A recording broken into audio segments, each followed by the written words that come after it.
Okay, I just want to show you how to rise from the chair when you have assistive devices. With crutches, you want to make sure if they're in a wheelchair, of course, they're going to lock their wheelchair. If they're not in a wheelchair, rolling chairs are not really good if they're in assistive devices, so you want to make sure that they're not using that type of a chair. But you're going to put the assistive device on one side, and usually it's on the side of the involved leg. And then if you have to kick that leg out, that's fine. Let's say you had a total knee or something like that, and it has to be kicked out because they can't get it in 90 degrees.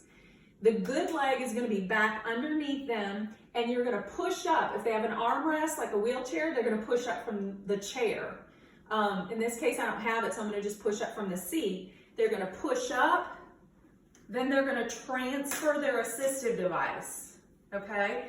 If this is the first time that they're in the assistive device and you're going to actually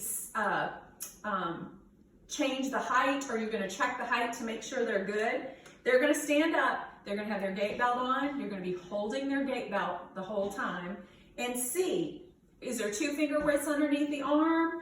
Does their elbow have about 20 degrees of shoulder flexion? You want to make sure, or elbow flexion, I'm sorry. You want to make sure there's the device itself is about 4 to 6 inches out from the side of the foot.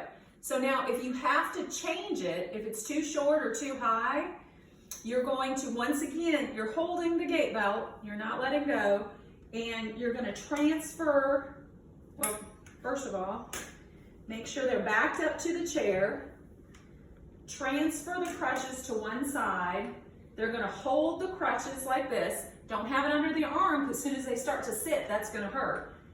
Hold the crutches like this, reach back for the chair, they forward flex, and they sit down, okay?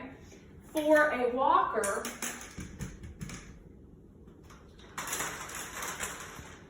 the walker's going to be in front of them. They're going to, if it's a wheelchair, you're going to make sure it's locked. You can kick that leg out if it's an injured leg, or if it's non-weight bearing, you want to kick it out as well, okay? They're going to scoot up to the edge of the chair. They don't want to grab the walker until they're standing up, because look at, when I grab it, it just comes towards me and it doesn't offer any support, okay? So they're either going to use their armrest if they have it, or they're going to use the seat of the chair. They're going to stand up and then transfer their weight onto the walker, okay? And from there they can go and ambulate. Once again, if you're adjusting the walker for the first time, you're going to check, you're going to see if that works. And if it doesn't, you sit them back down and readjust and try it again, okay? When they sit down, they back up to the chair. They're going to reach back for the chair, kick their leg out, and sit.